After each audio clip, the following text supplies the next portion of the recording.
새 집도 헌 집도 안 산다. 저는 항상 역행자가 되라고 얘기를 했습니다. 앞으로의 10년을 실수를 하지 않으면 어떻게 해야 될까요?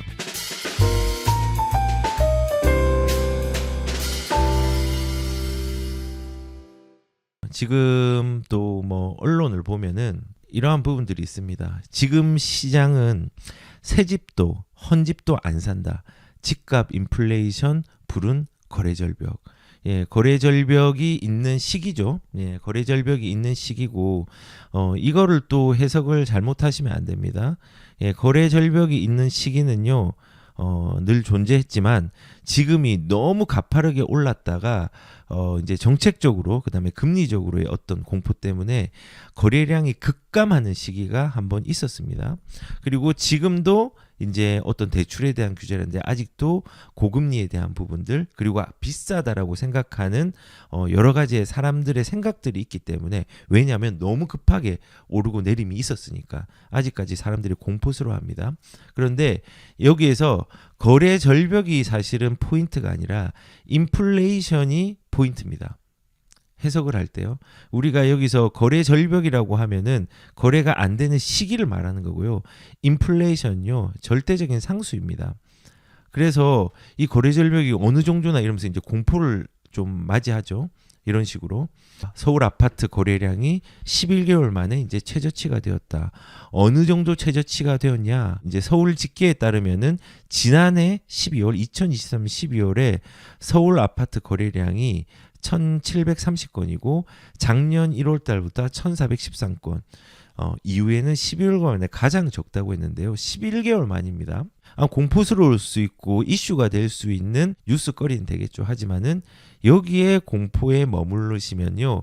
그 다음 스텝을 준비할 수가 없습니다. 지금이 저는 항상 역행자가 되라고 얘기를 했습니다. 이런 시기를 활용을 해야 됩니다. 지금만큼 우리가 최저점이 어느 정도 더 갈 수 있을지는 우리가 알 수는 없지만요. 그래도 우리가 저점에 도달했다고 생각되는 시점은요. 우리가 움직일 수 있는 용기가 있어야 됩니다. 그리고 거래량이 이렇게 작다고 했는데요. 과거에도 이런 시기가 있었습니다. 그 시기가 또 언제였냐면요. 지금 보면 이게 2012년도 9월 달에 신문입니다. 1월에서 7월 전국 거래 주택 거래가 사상 최저 총 40만 건, 작년보다 30% 급감, 장기 침체로 집 구매 꺼려라고 얘기를 했습니다. 그리고 올 1월 7월에 주택 거래량이 사상 최저치를 기록했다. 예, 이 기록은 이번에 또 깼죠. 깼죠. 사상은 항상 이게 되게 자극적이잖아요. 자극적입니다. 그래서 뭐 지금 엄청나게 가격들이 좀 둔화되는 양상들이 있었던 시기였고 이제 수도권 같은 경우에는요. 지방 말고요. 그리고 이때 거래량이 감소를 했지만은 13년도 14년도부터 어떻게 됐습니까? 가격들은 또 움직이기 시작했습니다. 이때의 시세도 보면요. 서울의 주택 거래가 1년 새 반토막이 났고 그리고 시세 자체도 1,700만 원으로 붕괴가 되었다라고 해가지고 지금 이 가격 자체가 2012년도 9월달 신문입니다. 1,600만 원 정도에서 2006년 거의 6년 전으로 다시 돌아왔었죠. 근데 이 돌아오는 시기는 있지만요. 이제는 이렇게 못 돌아갑니다. 예, 이때도 공포스러웠죠. 이때도 앞으로 기약할 수 없는 시간이었죠. 그런데 지금으로 뒤돌아보면요. 이 시기들, 어려운 시기와 상승의 시기들이 쌓여가지고 인플레이션이 일어났습니다. 통화량이 증가됐습니다. 돈은 무한대로 풀리고 있습니다. 그래서 이러한 걸 고려를 한다고 하면은 지금 당장의 시기적으로 무서워. 요런 걸 보면서 거래량이 최저치고 거래 절벽이 일어났다는 걸로 너무 과하게 무서워할 필요는 없다라는 생각이 듭니다. 왜냐하면 우리가 과거에서 이런 시기에 무서움 때문에 우리의 자산들을 불리지 못하는 상황들을 많이 겪었다고 저는 생각을 합니다. 그리고 뭐 또 비슷하게 18년도 10월 달에 거품이 빠지기 시작했다. 더 기다려라. 2018년도면은 이제 6년 전이죠. 5년 반 전이죠. 이광수 미래에셋 대우 수석 연구위원이 거품이 빠지니까 집을 사지 말라고 얘기를 했습니다. 누구도 예측하기 어려운 범위이기도 하고요. 그리고 이때도 시장이 안 좋으니까 이런 부분에 혹해서 실수를 하는 사람들이 많았습니다. 제가 실수를 하지 말라는 부분은 뭐냐면요. 2008년도에도 지금도 활동하고 계시지만 주식 쪽에서 선모 선생님께서 이제 집값 끝났다. 집 사지 마라. 그 다음에 예전에 민정수석으로 있었던 김수현 씨도 이제 집값은 끝났다. 이제 책도 냈죠. 근데 사실은 끝나진 않았거든요. 이 시기는 분명히 옵니다. 그리고 그 시기는 이번에 2022년도 3년도 초까지 있었습니다. 그런데 그게 영원할까를 고민해 봐야 됩니다. 2018년도 이후에 2020년, 21년도를 생각해 보셔야 됩니다. 그리고 이런 전망들은 늘 맞지가 않았죠. 그럼 더 아래로 내려가 볼게요. 2018년도 11월 달 거래량이 5년 만에 최저라고 합니다. 지금하고 아까 신문하고 좀 비슷하지 않나요? 아까 전에 뭐 지금 보시면은 11개월 만에 최저. 아무것도 아니죠. 11개월 만에 최저. 그리고 여기는 5년 만에 최저라고 합니다.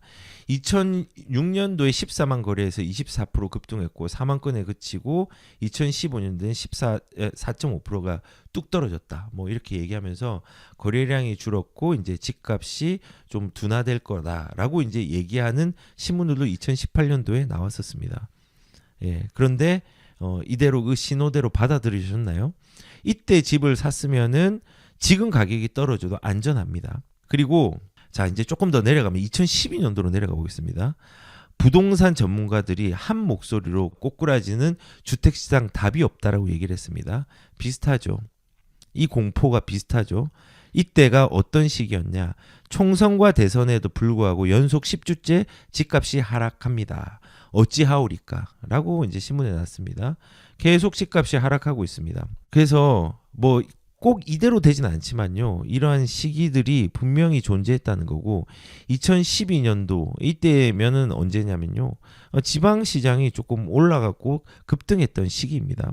급등했던 시기고 그리고 이제 지금 이렇게 어찌하올까로 얘기를 했지만은 결국은 2012년과 지금과 비교를 하고 2018년과 비교를 해도 집값이 올랐고요. 2019년, 20년 그리고 지금 현재랑 비교해도 집값은 인플레이션에 반응해서 올라가 있습니다. 그러면 우리가 앞으로의 10년을 실수를 하지 않으면 어떻게 해야 될까요? 우리가 지금의 시기적인 문제에 대해서 너무 급하게 매몰되면 안 된다는 생각을 저는 가져봅니다. 과거도 이랬습니다. 그리고 여기 보시면은 분당 아파트 어디까지 떨어질까 고민하고 있죠. 바다가 아직 멀었다. 2010년도입니다. 수도권의 일기 신도시 집값이 하락이 심상치 않다. 일기 신도시에 대한 문제들을 삼고 있죠. 지금도 보면은 이제 일산이 좀 많이 뭐 좀 빠졌고 뭐 그리고 많이 빠지지도 않죠. 움직이질 않았죠, 많이. 그리고 분당은 조금 많이 오름세로 왔지만은 그래도 뭐 분당은 아직까지도 이제 1급지죠. 어떻게 보면은 1급지죠. 근데 분당 어디까지 떨어질까? 뭐 지금도 비슷하게 느껴지지 않나요? 뭐 이런 느낌들이. 저는 이러한 부분들을 공통적으로 볼 수 있는 게 뭐냐면요. 시기적인 부분입니다. 근데 영원하게만 떨어질 수 없고요. 영원하게만 오를 수 없습니다. 그러면은 우리는 우상향하는 인플레이션이 있다라는 것들을 알고 우리가 이러한 시기들의 공포들이 많이 스며들었다 생각할 때는 우리한테 기회가 더 커진다라고 고민을 해보는 게 필요합니다. 또 한 개 더 볼까요? 강남 집값 하락, 깡통 아파트 역전세 난 3중고. 역전세가 나왔네요. 2008년도입니다. 비슷하지 않나요? 지금 뭐 이제 이런 부분들이 2023년도하고 2024년도에 좀 상응하는 그런 뉴스의 이슈 아닌가요? 비슷하게 일어났습니다. 지금은 부동산 투자보다는 현금 자산으로 현금화를 부채질한다. 그 다음에 뉴타운 재개발 기대 시들, 강북도 약세. 뭐 이때는 그런 것도 있었습니다. 재개발에 대해서 뭐 현금 청산해달라는 사람들도 있었고 뭐 그렇습니다. 금융 불안으로 부동산 시장이 더 어렵게 만들었다. 서브프라임이 있었던 그 이후의 시장이죠. 근데 이 시장이 그대로 머물러 있었나요? 그렇진 않습니다. 그래서 좀 다시 좀 말씀을 드리지만요. 과거의 시장을 바라보면서 과거의 공포를 기억하고 마음에 각인하는 것들이 되게 중요합니다. 왜냐하면 20대, 30대 때 시장에 처음 들어옵니다. 왜냐하면은 그때가 이제 사회초년생이니까. 그런데 40대, 50대에 처음 들어온 사람이 있습니다. 그런 분들이 사실은 이런 어려운 시장을 제일 무서워합니다. 특히 그 전에 상승장을 맛봤던 사람들은 이번 같은 시장들을 정말 어려워하고 힘들어합니다. 그런데 왜 그러냐? 신입사원이기 때문에 그렇습니다. 처음 여기에 발을 디뎠기 때문에 그렇습니다. 그래서 제가 말씀을 드리는 게 과거를 지금 현재가 데칼코마니처럼 그냥 비슷한 것들이 너무 많아요. 과거에 우리가 느꼈던 심리라든지 체감했던 사람들의 공포들이 너무나 유사하고 비슷합니다. 이 새로운 공포 아니냐. 2018년 서브프라임도 새로운 공포였고요. IMF도 새로운 공포였고요. 모두 새로운 공포였습니다. 다 대응을 하고 그 인플레이션들을 맞이하지 않았습니까? 저는 인플레이션으로 집값이 오른다에 뭔가를 방점을 두는 게 아니라 화폐 가치에 대응을 해야 되는 자산을 가져야 된다는 거에 좀 포인트를 두고 있고, 그리고 이 자산이 성장하면서 내가 노동할 수 없을 때에 은퇴된 시기에 이 자산이 나를 지켜줄 수 있는 도구가 될 수 있다는 것들을 말씀드립니다. 노동 되게 중요합니다. 땀 되게 중요합니다. 하지만은 내가 땀을 못 흘릴 수 없을 때가 있습니다. 그때는 어떻게 하시겠습니까? 그때 지켜주는 게 자산입니다. 자식이 자기를 지켜주는 게 아니라 자산이 지켜줍니다. 자산이 있어야지 자신을 지킬 수가 있습니다. 그래서 우선은 이런 과거의 어려움들을 보면서 이 공포를 기억하고 각인하셨으면 좋겠다는 생각이 듭니다.